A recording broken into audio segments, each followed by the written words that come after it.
Hello, I love. So happy to be back with you. Oh, ladies, it is warming up in AZ, and I love it. I know. There's a lot of Arizonians that are not that down with it, but I am. I just love it, ladies. Oh my gosh, it's been like I've been riding my bike out in like 85, 90-degree weather, and I'm in. I love it. I love it so much. So I wish and hope all of you are getting some spring and things are starting to thaw out. May is coming, and I'm just so excited for it.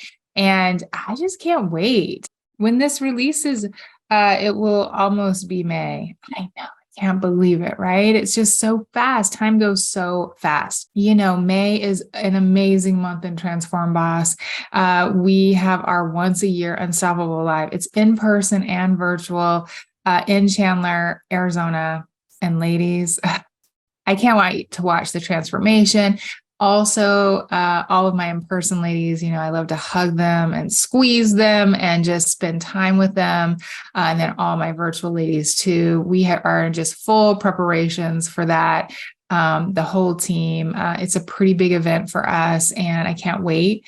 In Transform Boss 2, we're also doing a book club that is so amazing. We're going to do The Gap and the Gain, and it's a really amazing book. If you've not read it, if you're in Transform Boss, we're going to do that book club. It's going to be amazing.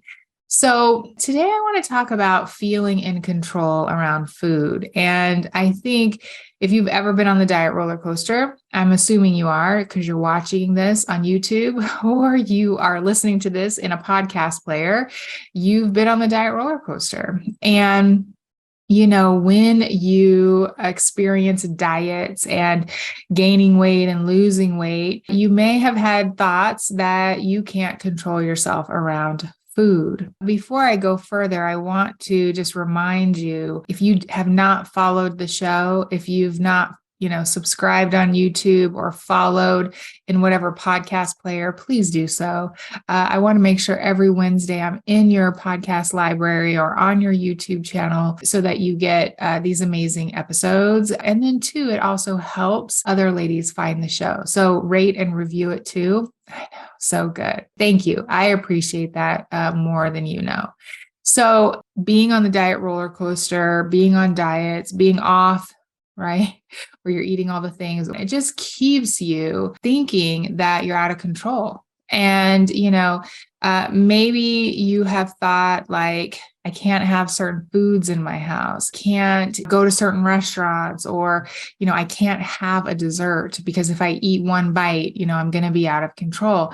And I think, even myself for so long, I really had this, and it came from, so many years trying to follow really strict diet plans, cutting out all the carbs. And maybe you've been one that you have been on the no carb train. So now anytime you eat a carb, you start to feel like, oh, here I go. I'm out of control. I'm going to gain all my weight back. Really, what happens is you develop a fear, and this fear of food and this fear of being out of control.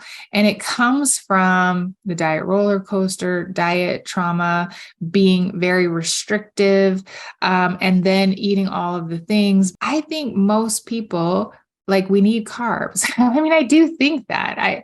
I think everybody needs carbs. I think everybody needs all the different food groups. I think, we need to enjoy our food. I don't think food is good or bad. I just think food is food. And when we start to, have abundance with food, when we start to allow all the foods and we tell ourselves that we can have anything, long term, what happens is you heal your relationship with food, and you start to find that this thought, this belief that you can't control yourself around food it's not the truth. It's just something that you learned along the way because somewhere you felt that you weren't doing enough, that you weren't good enough, that, you may have carried some shame about putting on extra weight.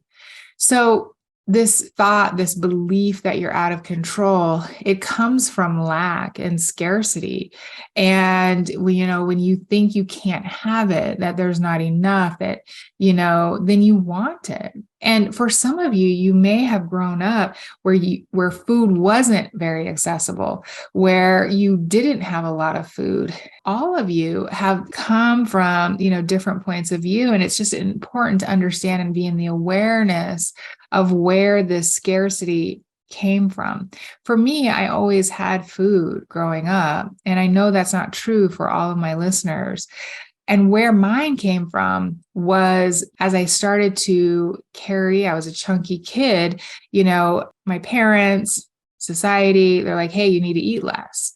And so then I started to sneak eat. I started to feel like I was out of control because it came from this thought that I can't have it. If I eat, if I, have a candy bar, if I don't know, a cookie, whatever it was, that I was quote unquote out of control. This other thought, I think that it just reminded me that kind of pairs with it is this thought that food is good or bad. What I really do with my Transform bosses is I really help them heal their relationship with food and themselves. And one of the big pieces of that is learning how to view food differently.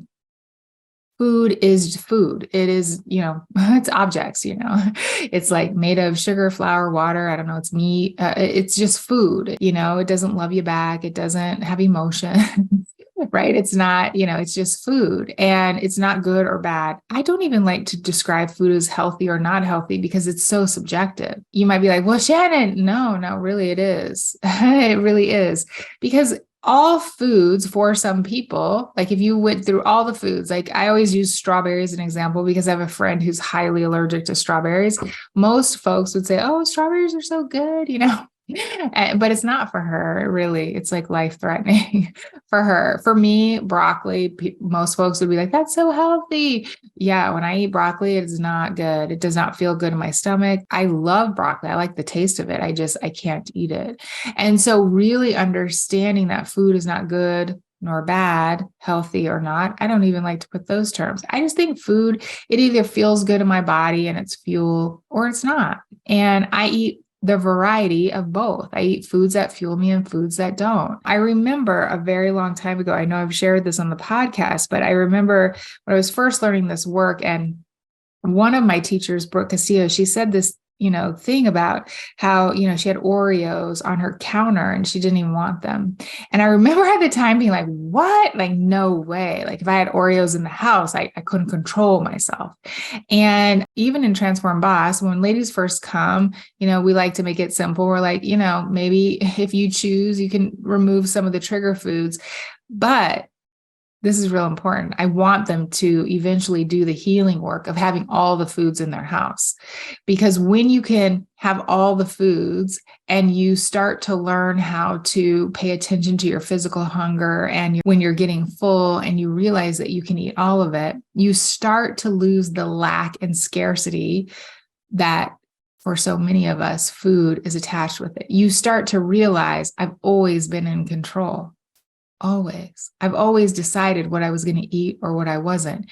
The food does not make me out of control. Eating a food does not make me out of control. I think about today, I have all the foods. I have grandkids. I have all the foods here. I have lots of different types of foods. My pantry, sugar. Sugar was always kind of the thing that I leaned towards. And I have cookies and all kinds of things, ice cream, all kinds of things in my pantry. And I eat them if I want them. And I put them on my plan if I want them. I never tell myself I'm out of control.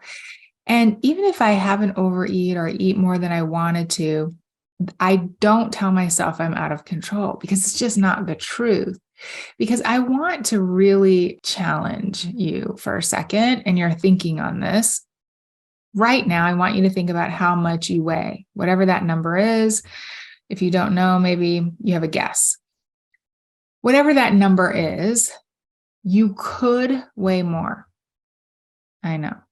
You could weigh more. There are people who live on this planet who weigh 600 pounds, 1,200 pounds. There is no judgment, my loves. I love all the humans, but you could weigh more than what you do.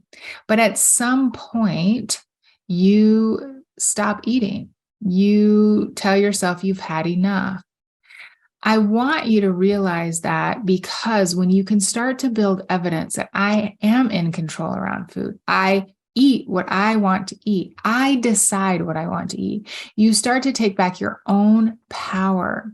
See, when you tell yourself you're out of control, it just gives you an excuse to get into your automatic brain and not live your best life. It gives you a reason why, see, you're not good enough. I mean, it's just not even the truth. None of it is. You're in control. You always have been. You decide what you want to eat.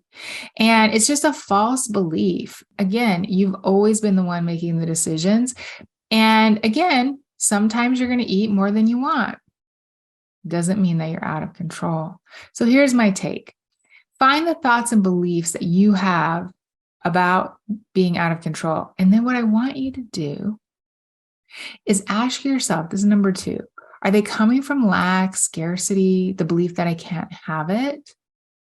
And then when you have those thoughts, then I want you to see what the results of those thoughts. So when you start thinking, I'm out of control, I can't, then I want you to see what happens next.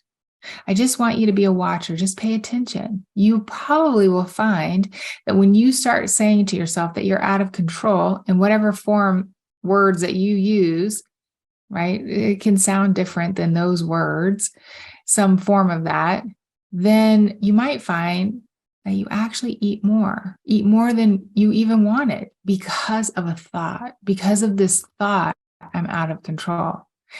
Number 3, I want you to bring a trigger food into your house and practice with it.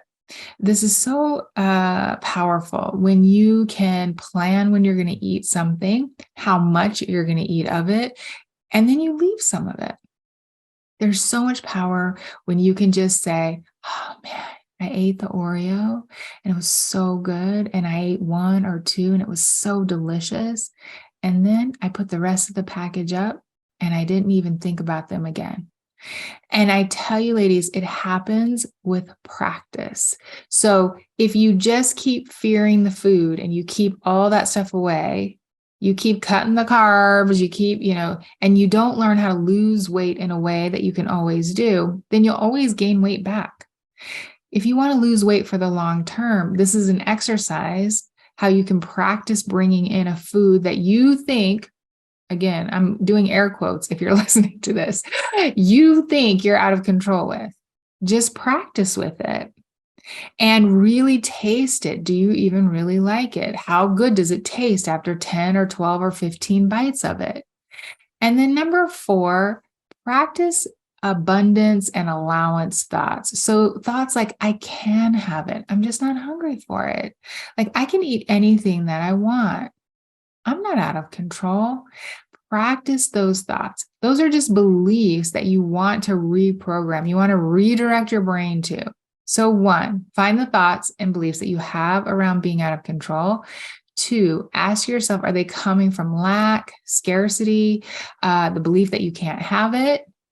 And then see what your results are when you're having those kinds of thoughts. Number 3, bring a trigger food into your home and practice with it.